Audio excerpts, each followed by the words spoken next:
Buffalo Wild Wings studios. It's time to get locked into the best Sooner recruiting and football news with Parker Thune and Grayson Singleton. You better lock it up. No, you lock it up. You lock it up. Lock it up.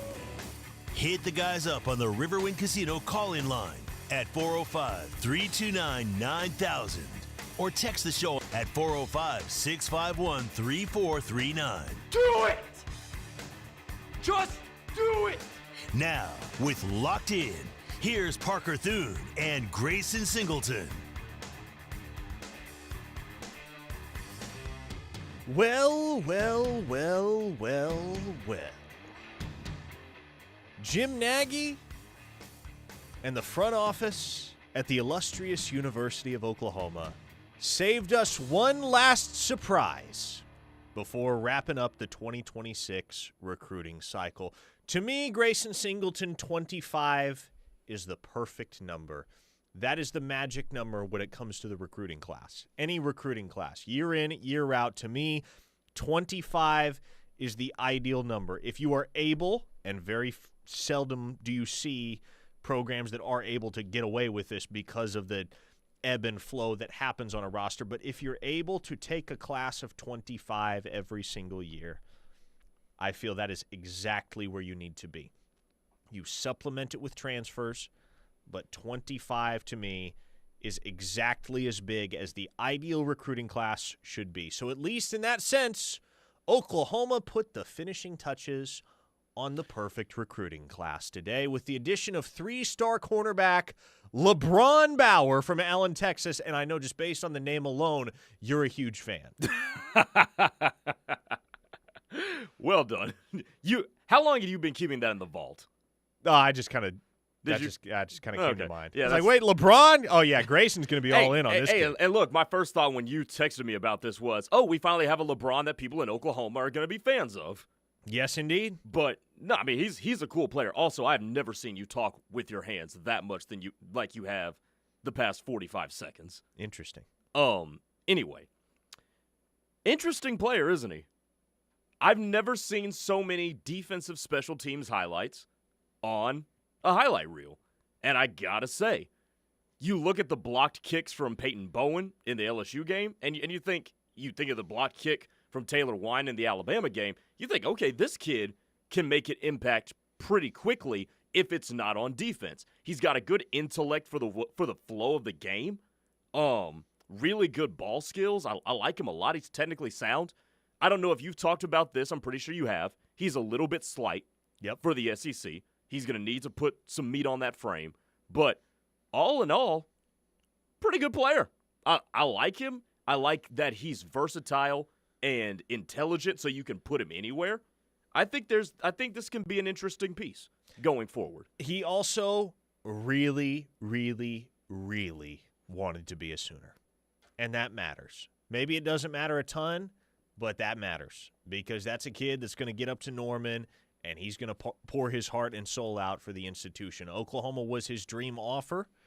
The Sooners had been recruiting him since his sophomore year of high school, but literally waited until the 11th hour to pull the trigger. They offered him last week, just days ago. He committed on the spot.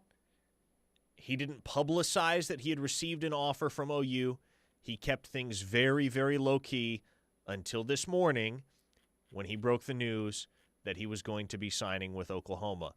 When Jim Nagy put the tweet out last night, we're adding a dog to our 2026 recruiting class tomorrow, I think many were looking at the ranks of the top 450, 500, whatever, that the upper crust of college football recruits in the country within the 2026 cycle, guys that remained unsigned here and there, like a Dylan Berryman who signed with Nebraska today, or an Anthony Jones who signed with Oregon, and they were trying to pick out who could Jim Nagy be talking about that's a top 450, top 500 type of dude.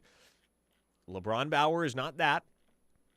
He is a low 3-star guy with a modest offer sheet, to say the least.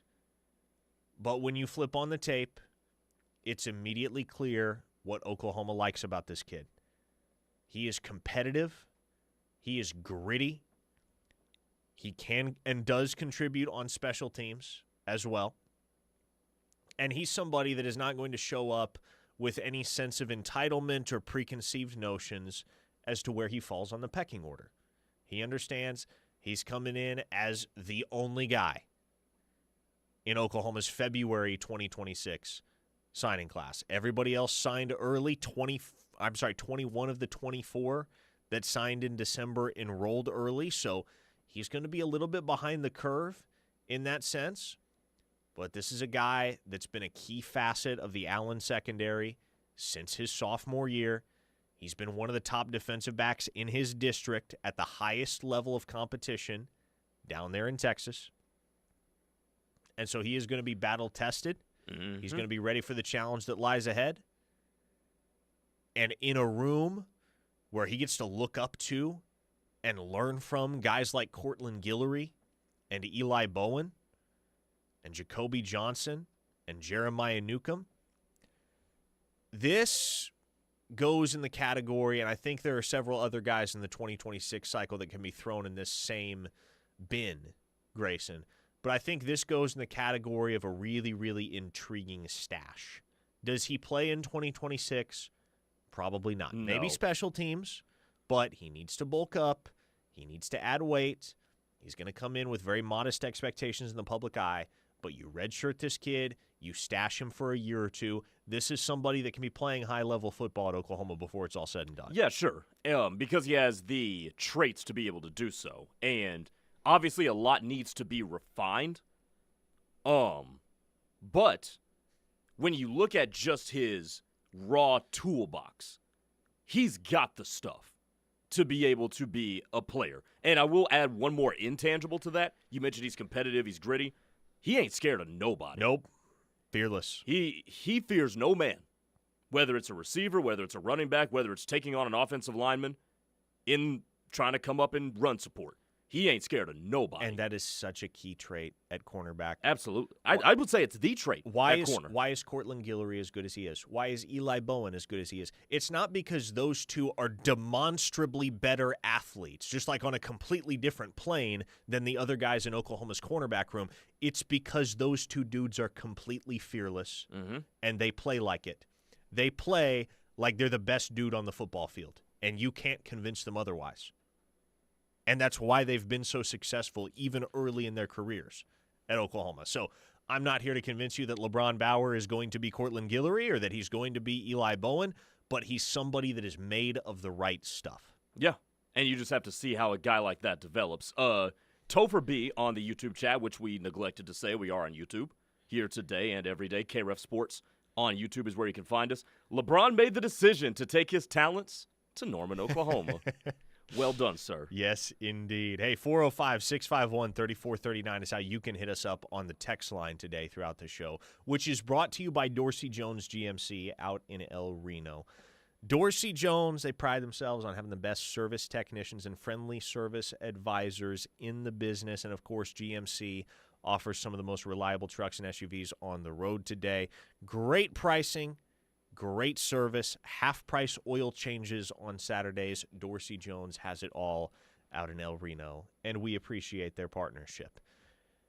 LeBron Bower, the 25th and final addition to Oklahoma's 2026 class. So we can officially look at the entire class and know for a fact nothing's going to change. There are going to be no additions. There are going to be no subtractions. This is the group. This is Oklahoma's 2026 group. And so as we kind of explore a retrospective on how this cycle went down, the very first with Jim Nagy in the front office and the current structure, I guess 2027 will be the first full cycle that those guys are in place. But you see their influence in the 2026 class when you look at it top to bottom, the 25 guys that make up Oklahoma's latest crop. What gets you excited about this group? Here in 2026, I'm interested to see what they do with it's funny, there's two. Undersized pass rushers and wide receiver. Because it seems like going all the way back to Nick Bonito, followed up by R. Mason Thomas, and now you've got a guy who may be a little undersized in terms of weight, like a Jake Correll. I do want to see if they can continue to keep that pipeline going, and Miguel Chavis has done just a masterful job with that room. But the litany of wide receivers that they brought in, and we won't get an answer on this until maybe 2028, as to how guys like Jaden Petit and Jahsir Rogers and Daniel Odom and on and on and on the list goes, if those guys turn out to be all SEC caliber players, all American potentially type caliber players. But defensive end and wide receiver, especially wide receiver, has the chance to really reverse a recent trend at Oklahoma where they're just not developing guys that they get out of high school. Hopefully with this crop that they can, because these are uber talented guys with good size and a really good fit for the program. You're going to have continuity with what the wide receiver coach likes, with the offensive coordinator, which is something we've talked about. There's been a rift there in past years. So I'm interested to see what those guys can do along with Miguel Chavis's room at defensive end. Yeah, in terms of changing the narrative, this is a very, very important class for Emmett Jones. Because whether fair or not, and I'm not entirely sure it's fair for a variety of reasons, but there's a stigma that has followed Emmett Jones over the last year and a half or so. And so when you're given talents like Daniel Odom and Jahsir Rogers and Jaden Petit, and although he's more of a developmental prospect, Zizi Okafaleze, Oklahoma's lone in-state signee, what can you do with those dudes in the short term and the long term? Because does Oklahoma need Jaden Petit to break into the rotation in 2026? I don't think they need that. No. I don't think they need Jahsir Rogers to make an immediate impact, but it would be encouraging to see one of those two, maybe both, and who knows about Daniel Odom, but if you saw one of those freshman receivers rise up the depth chart and make his presence felt in a big way in 2026, I think that will do wonders for the public perception of Emmett Jones. It's going to be difficult. And all the evidence you need in that regard is that Elijah Thomas couldn't break into the rotation in 2025. And Elijah Thomas is regarded pretty unanimously by folks in that building as one of the most remarkable all-around athletes that Oklahoma has rostered in the last decade. Now, being an outstanding athlete doesn't mean much if it doesn't translate to the football field. And in Elijah Thomas's case, evidently, everything that he brings to the table needed a year to get adjusted, to get adapted to the demands of playing big boy college football, at least on offense. We saw him become an outstanding contributor on special teams. He made his presence felt there. But if Jaden Petit and or Jahsir Rogers, Odom, Okafaleze, the whole crew, if one of those guys can break into the rotation and carve out a meaningful role in the offense in 2026, that, I think, will start to bring a lot of people around on Emmett Jones, the developer. Now, unfortunately, I think there's a real world in which Oklahoma kind of settles into the same rhythm that they had a year ago, or a season ago, I should say, because it's only a few months in the past at this point, but they were rolling with mostly just the same three receivers. And I don't think it's going to be exclusively Parker Livingston, Trell Harris, and Isaiah Satania, but I think those guys are absolutely going to command the lion's share of the snaps. And is Emmett Jones going to get a ton of credit if Parker Livingston produces at a high level, or if Trell Harris produces at a high level? Well, not nearly as much as he will get if the guys that he recruited out of the high school ranks, Thomas, Emmanuel Choice, that fourfold crop of freshmen, et cetera, if those guys produce, then more credit is going to be due to Emmett Jones from the fan base. That's just kind of how it goes. Yeah, it is going to be how it goes. And I think that's, in a way, unfortunate yet understandable, because you still got to get the most out of the guys that are going to be put on the field. And obviously, you and I have talked about this is more of an NFL-style way of thinking, but the GM gets you the guys, you got to get the best out of them. And that's what's going to be the case with Parker Livingston and Trell Harris and Isaiah Satania. And no, he probably won't get a whole bunch of credit if he gets those guys to perform outstandingly. Unfortunately, that's the reality. But I do think this. If he can get to a point where instead of playing almost exclusively three wide receivers for the entire game, let's just say two of his own guys can get let's just say 25% of the snaps, right? If between Elijah Thomas and Manny Choice and maybe even a Jaden Petit, I'm willing to throw in this conversation. If they can get into 25% of the snaps and do some tangible good things, then can we stop talking about Emmett Jones?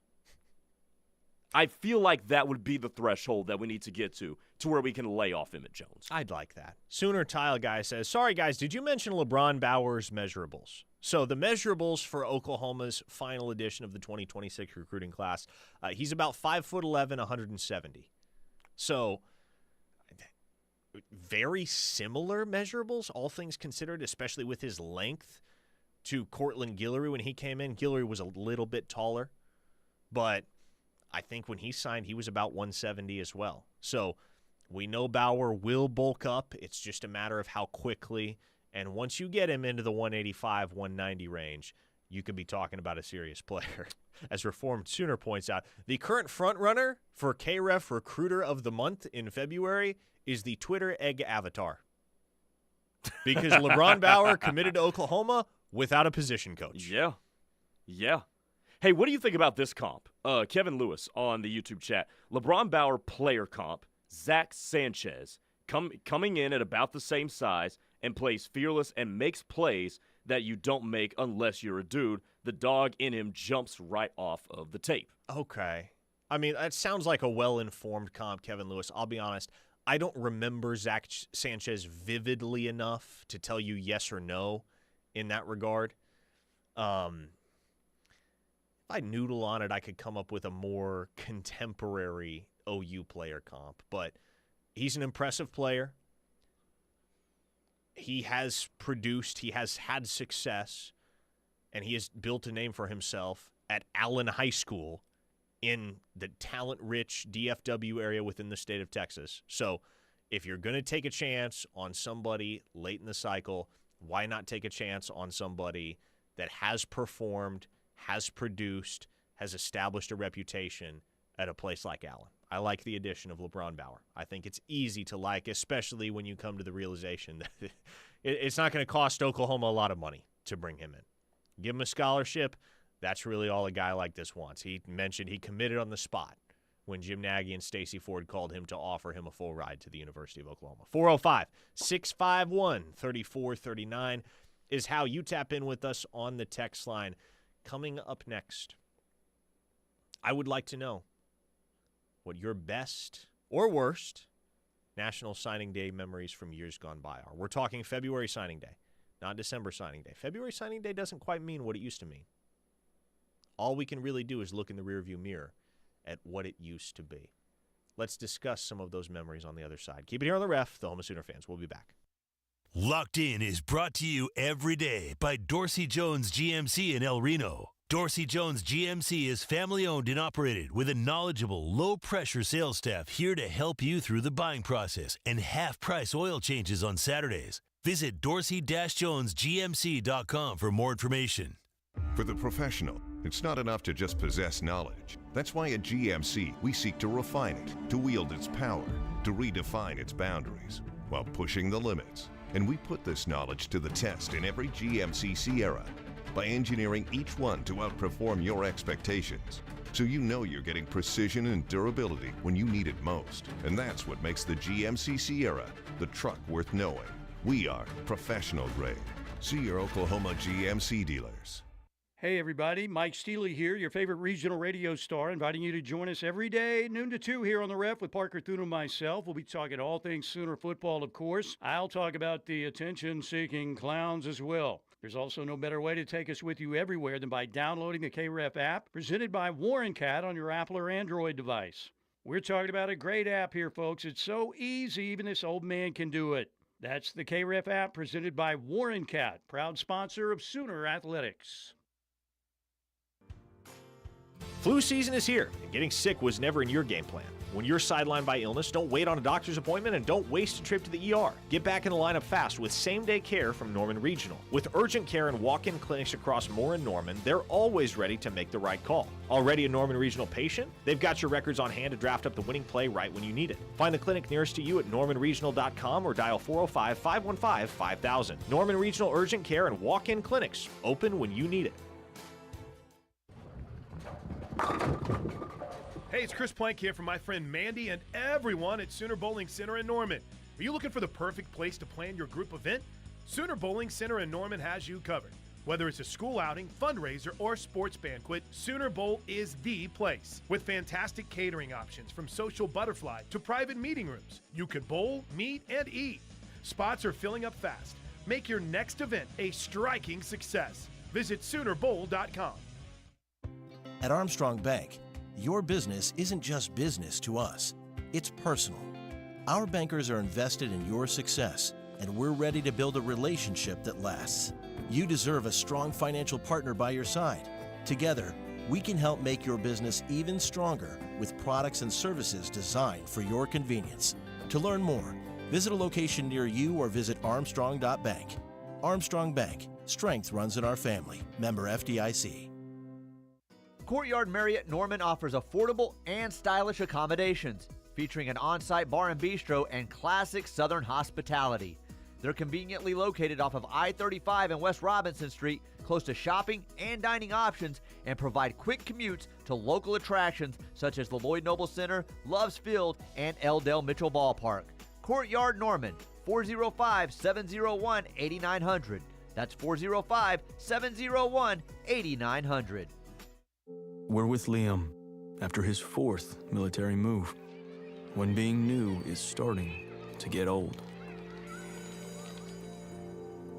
We're with Tara during the holidays, when she misses home the most.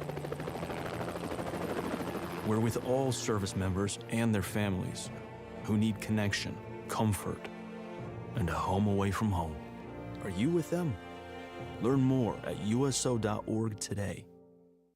Are you looking for a luxury apartment for rent in Norman? The Falls at Brookhaven offers stunning 2- and 3-bedroom spacious floor plans with large walk-in closets, washer and dryer hookup, and a fabulous kitchen in a well-maintained, calm environment. From plush carpet to sleek stainless steel appliances to a pool, 24-hour fitness, and 2 dog parks, the Falls at Brookhaven has it all. Call our locally owned and operated community at 405-701-8233 or go online to thefallsatbrookhaven.com for a free tour and see what living in luxury is like.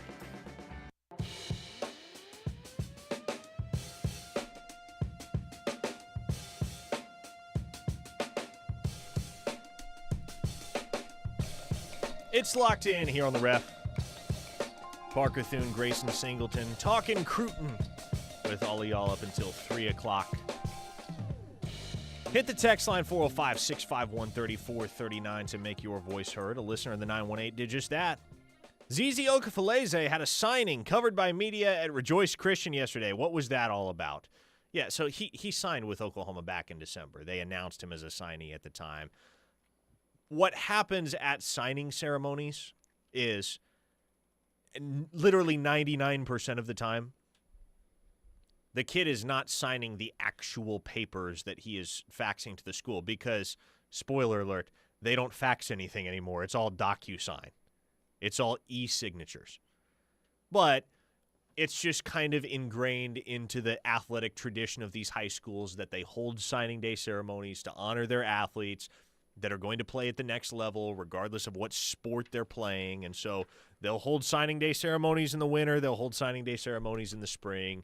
ZZ was signing some fake papers just to participate in the ceremony that in no way represented some novel aspect of his commitment to, or I guess his signature with Oklahoma. That was already done back in December. So yes, there you go. There's your answer in that regard. J-Dog in Amarillo says Zach Sanchez was the definition of love-hate relationship. Dude would commit the dumbest penalties and then 3 plays later get an interception. Yeah. Oh, Zach Sanchez. He's an interesting follow on Twitter.com these days. Do you still follow him on Twitter? Do I follow him? I don't think so. Oh, okay. I see his tweets from time to time. See, he hasn't come across my timeline in a minute. Colin Claremore says, think about it. 2028, Bo Bentley, Jonathan Hatton, E.T., Petite, Jasir Rogers, Manny Choice. Sounds great in theory, doesn't it, Cole? However, it should also be noted, it very seldom unfolds that flawlessly. For instance, if we were to rewind the conversation 3 years, we would be saying, man, think about it. 2026, Jackson Arnold, Dalen Smothers, Jaquez Petaway, Jason Llewellyn. Half of y'all don't even remember Jason Llewellyn. He's the long snapper at Texas Tech now, by the way. Gosh, who the heck else was there at that time? Oh, yeah, Jaden Gibson, Nick Anderson. It's not going to go that smoothly, Cole. I'm just preparing you for that now. Some of those guys will hit. Some of those guys will turn out to be decent players. Some of those guys will not finish their collegiate careers at the University of Oklahoma. Mm-hmm. That is just how the cookie crumbles these days. I tell you this, though, rewinding the conversation 4 years, back to February of 2022, that was the last time we had an eventful February signing day at the illustrious University of Oklahoma. Ever since then. Peyton Bowen? No, so that was the December signing day. Oh, that's right. Yeah. That was the December signing day for the class of 2023. So that would have been December of 22. But in February of 22, Oklahoma had what stands and probably will stand as their last real eventful February signing day. Since then, they have only signed 2 players in February, Taylor Heim and now LeBron Bauer. But I believe it was February, I believe it was this day, 4 years ago, February 4th, if I'm not mistaken. Oklahoma signed 4 late additions to their 2022 class. 2 of them are guys you have forgotten about. 2 of them turned out to be absolute studs. On that day, in February, Brent Venables, 2 months on the job at Oklahoma, and his in-coat staff at Oklahoma, signed a kid by the name of Jamarian Burt from Ocala, Florida, that was on the market after having decommitted from the University of Florida towards the tail end of the Dan Mullen era there. Jamarian Burt lasted a year at Oklahoma, appeared in 1 game, the 49-0 game, hit the transfer portal, wound up at South Alabama, and then bounced to JUCO from there. I've lost track of where he is these days. Oklahoma also signed Cavante Henry that day, beating out Arizona down the stretch for his commitment. 4-star edge out of Lawndale, California. He spent a year at Oklahoma, left the team, I think in October, November. Never appeared in a game. Did the whole JUCO bounce back thing. Actually became the number 1 prospect in JUCO and signed out of JUCO with Alabama, which is where he's at now. I believe he's going by a different first name now. He's not Cavante Henry anymore. He's going by his middle name, which I can't recall what it is off the top of my head. But the 2 guys that Oklahoma signed that day flipped that day that all of you know were Grayson Halton and R. Mason Thomas. Grayson Halton had spent over a year committed to Oregon, and now that I think about it, he might actually have officially decommitted from the Ducks a week or 2 before he signed. But Oklahoma got involved late in the game with Grayson Halton, hosted him, I believe, for a January official visit, and reeled him in. At the time, he was a defensive end prospect, played a bit of defensive end at Oklahoma as a true freshman in 2022, and then morphed into the Grayson Halton that we know today, which is an absolute menace at defensive tackle that has played himself into top 100 consideration on NFL draft boards, especially with what he did at the Senior Bowl last week. And R. Mason Thomas, to think that man almost wound up signing with the Iowa State Cyclones. That man from Cardinal Gibbons High School in Fort Lauderdale, Florida, not only escaped Miami's backyard, not only spurned advances from several other SEC programs, but very nearly put pen to paper for the Iowa State Cyclones. Can you imagine what kind of havoc that dude would have wreaked in the Big 12 Conference. But instead, he OVs in December to Oklahoma with his good buddy Ahmad Moten, who wound up signing at Miami and had a pretty good career. But he OVs to Oklahoma in December. Ahmad Moten doesn't quite like Oklahoma enough to sign with the Sooners over the Hurricanes, but R. Mason Thomas does. He was Miguel Chavis's very first offer as a member of the OU staff. Oklahoma gets it done, flips him from Iowa State on signing day, adds him very late to the 2022 class, and of course, it was history. The rest was history after that with R. Mason Thomas. Odds are, Grayson, with the way that the calendar has shifted, the way that the entire recruiting cycle and the recruiting realm as a whole has shifted in the 4 years since, we probably will never see as eventful a February signing day as that again. But, man, that was a heck of a February 4th. No, I don't think it's likely that we do, but I think it's possible. Because I think if the powers that be can come to their wits about, one of the ways to curb the chaos in college football, we get rid of the early National Signing Day, which I have called that the dumbest decision that college football has ever made, instituting that early National Signing Day.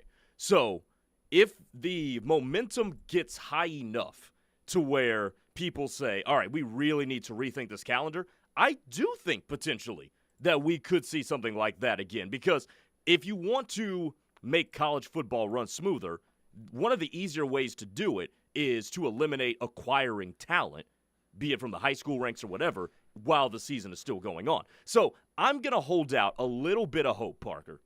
I'm going to hold out a little bit of hope that whether it's in February or hell, maybe it's in early March or maybe late January, I don't know where it's going to be. But I'm going to hold out a little bit of hope that we could have something similar to that again. Hit us up on the text line 405-651-3439 with any of your favorite or least favorite memories from February signing day in years past. Because February signing day used to be the thing. That used to be what December signing day is these days, where you see a ton of late movement, you get some surprises on signing day, and it's the day that you find out what the class looks like. These days, we know what the class looks like in December. It's just a matter of whether there are going to be any late additions between December and February. But Jim in Arlington on the text line said, Parker, we all heard during the playoffs and the bowl season how terrible the calendar is in regards to early signing. Do you think they'll get rid of early signing? And today will be the only signing period going forward once they meet to discuss this? Jim, I can't help but feel a little bit nostalgic. I think we're all there. February signing day used to be a lot of fun. These days, it is anticlimactic. We kind of hit a fun little happy medium there for a few years where you had about half of the kids that would sign in December and the other half would sign in February. And so it felt like you had two for the price of one, in a sense. The December signing day was big. The February signing day was also big. Now the December signing day is huge. And again, the February signing day is virtually insignificant. I don't think we're going to get a correction there. I don't think we're going to get a pendulum swing there, and here's why. Everybody wants to enroll early these days. Everybody wants to enroll early, and everybody can enroll early. I don't claim to know what goes on to such an intimate degree in those high school counselors' offices as to how they fast-track all these kids for graduation a semester early or a year early in some cases, Devon Mitchell. But it's happening to such a degree that you now expect that the typical signee at a place like Oklahoma is going to be finishing high school a semester early and enrolling at OU a semester early. And when you enroll a semester early, you're showing up to campus in mid-January, early to mid-January. That doesn't jive with a February signing period. No. So if this remains common practice, and I'm not sure why it wouldn't, if it remains common practice that student athletes are enrolling in January, we're probably never going to get the magic of the February signing day again. That is probably lost to the annals of history. You know what else was so interesting about the February signing period? was that at that point, we were about 3 weeks to almost a month removed from college football. So, us in our society, we were starving for some football content. So that's why that was so well placed when you had it there. But three-star Colin Claremore asks, so in Grayson's world, no one will ever join spring practices before their official freshman year. I don't know if you went back and listened to this, but one of the days you were out in San Antonio, Josh and I talked about this. I would completely restructure the whole calendar and make it NFL-like. Have your OTAs and your mini camps, have a freshman mini camp in May or June, have our team mini camps, earlier than that, and then we'll see you guys for training camp. 3-4 week training camp or whatever it is, get ready for the season to start. That's what I would do. I would eliminate the necessity for enrolling early. If that means we have to move the calendar back so we can fix some of the stuff going on in college football, I would make it exactly like the NFL in terms of the offseason structure. Western Okie Sky Chicken on the text line with a different slant. Parker, I'm just glad Mule Shoe is gone because the signing day drama has really calmed down with this staff. Probably not good for you guys in the media, but as a fan, it just reaffirms the talent we get now are mostly here for the right reasons, unlike the broke Trojan in SoCal. Look, Sky Chicken, to me it doesn't really matter. We got recruiting storylines to talk about year-round anyway. So from a business standpoint, I couldn't really care less whether we had a big February signing day or a big December signing day or both. I'm getting my fix either way. But it is fun, no doubt, as just someone who enjoys the experience of college football and the calendar and all that comes with it, to have a day that you can look forward to in February where your team is getting good news and positive things are happening for your program and you're stockpiling additional talent for the championship runs that you envision your team piecing together in years ahead. But, you said it. Signing day drama goes two ways. Yes, there is signing day drama that favors your program. Sometimes there is also signing day drama that works to your program's detriment. Sometimes it's your school that's getting a kid stolen by another staff or another program. It never became, I don't think, and correct me if I'm wrong here, there are many of you that have been following recruiting for longer than I've been alive. So, correct me if I'm wrong. But I don't know that Oklahoma getting commits stolen late in the game by other programs was ever a super regular occurrence. Not like you set your watch to it. Oh, well, signing days here again. I wonder who Oklahoma's going to lose today. But it did happen on several occasions. I know a number of texters have mentioned the name Jace McClellan. Mm-hmm. Yep. Jace McClellan committed to Oklahoma. He committed as a freshman in high school. So I think had he signed, that would have been the longest standing commitment of the modern recruiting era for Oklahoma that actually culminated in a signature. But we know what happened. He flipped to Alabama on signing day. And instead, I do believe the longest standing commitment in the modern recruiting era for Oklahoma among guys that did sign would have been Bray Walker. Bray Walker, I believe, holds that distinction right now. Tough. 405-651-3439. One final segment of Locked In on the other side here on this February National Signing Day 2026. Keep it right here. This is the Home of Sooner Fans. A true Sooner fan wouldn't be caught dead without the KREF app. Join the Army. Get the app. Tell your friends. This is The Ref, where diehard Sooner fans listen.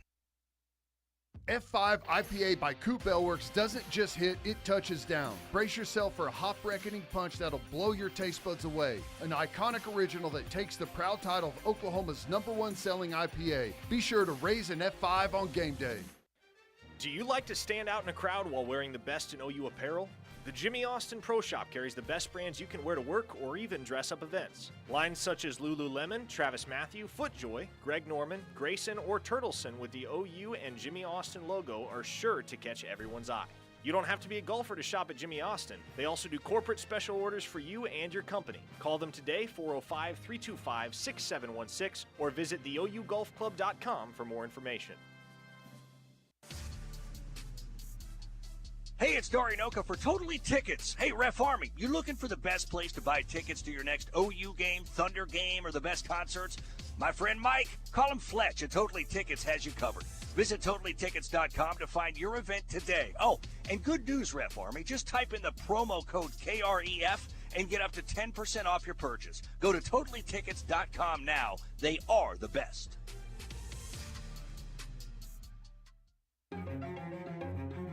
Life is yours to spend. Spend it expanding your balance. Spend it expanding your mind. Spend it wondering what comes next. Spend it trusting that God has a plan. Spend it taking small steps in your own life. Spend it making a big impact on someone else's. First United Bank. Spend life wisely.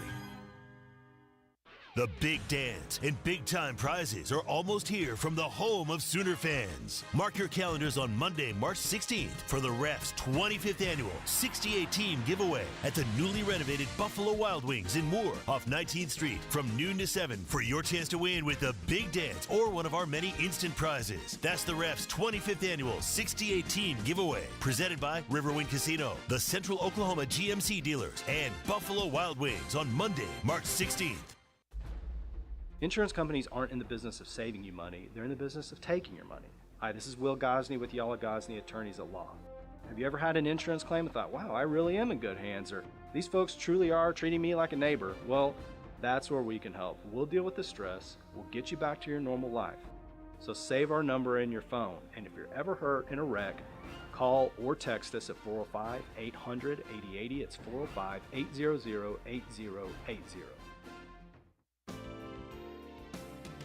Feeling stuck in your current home? Now is the best time to make a move.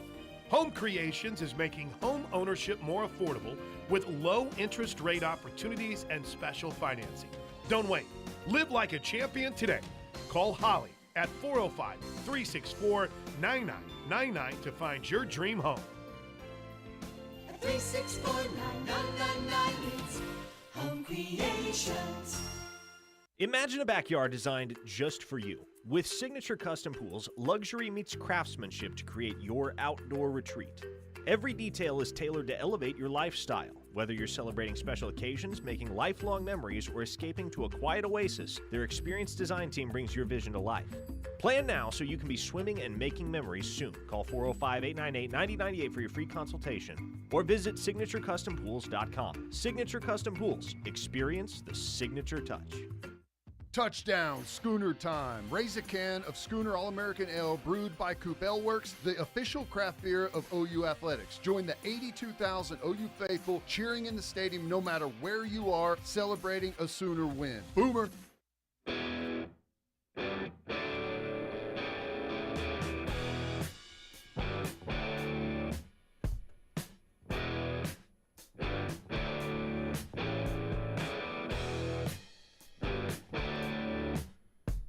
405-651-3439 is the Knippelmeyer Chevrolet text line. That is how you get a hold of us throughout the show here on Locked In. This is the home of Sooner fans, the Ref Sports Radio Network. Jay in Tulsa asked a good question on the text line. Hey, Parker, if memory serves, didn't Jace McClellan's early OU pledge push Bijan Robinson Texas's way instead of OU's? If so, talk about a double whammy. Ouch. Yes, you are correct, Jay in Tulsa. There was a time. I think it's pretty well documented lore. I don't know how public it is, but if you spend any amount of time on an OU message board, you know the lore. Bijan Robinson wanted to be a Sooner, coveted the opportunity to play at OU. And at the time, the running backs coach was Jay Boulware, who was the predecessor to DeMarco Murray. Jay Boulware held commitments from Jace McClellan and from Seth McGowan. And because Oklahoma was full with those two, Bijan Robinson went to Texas. Now, could you really fault Boulware at the time, like McClellan was a borderline 5-star guy. Right. He was a very highly regarded recruit. But when you look in retrospect at that outcome for Oklahoma, one of those three has turned out to be one of the finest running backs in the National Football League. Has a case for number one. One of those three, the guy that didn't sign and flipped on National Signing Day, never amounted to much at Alabama. And the third guy actually had a really impressive true freshman season at Oklahoma in 2020. And then got kicked off the team. Do I still have to use the word allegedly? Has the statute of limitations passed? I'm gonna go the safe route here. He allegedly pistol whipped his weed dealer and got run out of town. Yeah. Now he's bounced back. I think, didn't he participate in the Senior Bowl? I think he might have. It was either the Senior Bowl or the Shrine Bowl. Yeah, But didn't he have a pretty decent season at Kentucky this year? He took the long road, went JUCO, spent a year at New Mexico State, produced there, then played his final season of college ball in 2025 at Kentucky. And he may be an NFL draft pick. So for Seth McGowan, it worked out, just not at OU. I still remember when I was in college and Texas came to town seeing Bijan Robinson in person. That was a different experience, I'll tell you that, to say the least. A 918 listener wants to know, is Adrian Peterson Jr. a 2030 prospect or a 2029 prospect? Well, to answer that question, I'm obviously aware that Adrian Peterson has a son that apparently is a pretty good middle school football player down there in the state of Texas. But I don't want to think about the class of 2029 right now. I don't want to think about the class of 2030. That is so far in the future that it's hard for me to even process. I'm going to have to start covering those two classes before long. Right now, it's about 27s and 28s. We can close the book on all the 26s as of today. And who knows? Maybe Oklahoma will afford people like you and me the opportunity to turn the page on the 27 class a little bit sooner than we otherwise would, because they're trending very nicely to have 20-plus commits by the time summer OVs roll around. So they might be finished with this 2027 class way ahead of schedule. Your eyes just became very wide. What were you looking at? Somebody said a wild thing on the YouTube chat. Well, par for the course over there. We love all of you that tune in on YouTube. But, man, the YouTube comment section, you find some characters. I'll just say it was in response to what allegedly transpired with Seth McGowan. Yes. Colin Claremore says, y'all remember this time last year we were debating if we should give Trajan Bridges another chance at OU? Yep, that was a thing. That was a thing for a minute. You know, that actually popped into my head because I keep seeing articles that Henry Ruggs could be released from prison here soon. So I keep thinking about, man, is Henry Ruggs going to get another chance in the NFL? And then it took me back to the Trajan Bridges thing. I was thinking about that a couple days ago. What are the odds that a guy like Henry Ruggs, because he's been in prison for, 3 years? About 3 years, yeah. What are the odds that he's anywhere close to game shape? I don't know. I've read some stuff that he's still working out and stuff like that. He probably isn't. He's got a lot of time on his hands. I was about to say he probably isn't in game shape, but I mean, given he's 25, I wouldn't be shocked. I wouldn't be terribly shocked if we saw him in the NFL again. He was in the same draft class as CeeDee Lamb. He was. Yeah. And like CD, he was a 3-and-out guy at the college level, so he's CD's age. Yeah. Sky Chicken on the text line says, late recruit losses seemed a lot more common with broke Trojan than any other coach in my recruiting history, and I go back to Switzer. Well, I'll take your word for it, Sky Chicken. I'm trying to think who else Oklahoma lost late in the cycle.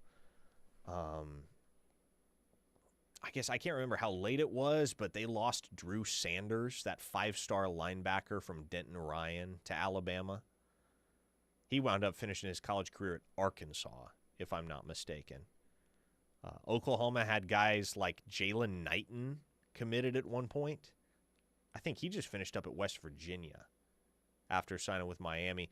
They had what was the kid's name? Texas A&M back.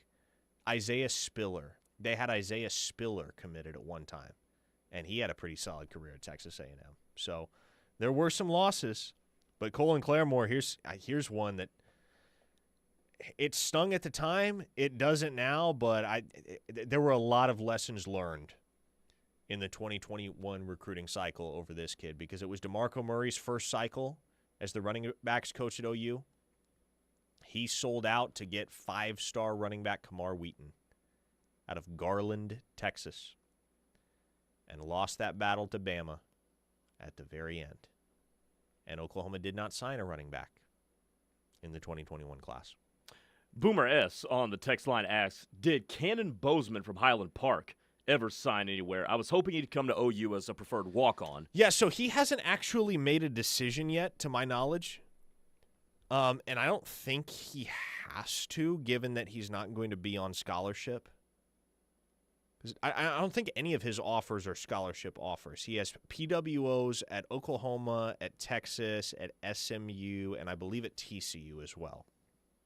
The thought is and has been he's going to wind up enrolling at either OU or Texas. He's kind of been waffling back and forth between the two for the last few months, but Highland Park's obviously a really, really good program down there in DFW. And they send guys to the college level every single year. Bozeman, to his credit, has been one of the most productive receivers in the area over the last couple of years of his high school ball there at HP. Does he wind up at Oklahoma? I don't know. I haven't been able to get a super clear read on that. But it's OU, it's SMU, TCU, or it's Texas. I tend to think it's going to come down to OU, Texas. So we'll see. That would be a valuable PWO addition for Oklahoma. Like, that is the type of PWO that you can see carving out a role down the line. Maybe not as immediately as Jacob Jordan carved out that role as a true freshman in what was admittedly a lost season for Oklahoma in 2024. And it was out of necessity, too. It was out of necessity. Oklahoma won't have that same degree of necessity, or shouldn't, in 2026. But Cannon Bozeman could play one day if he wound up at OU.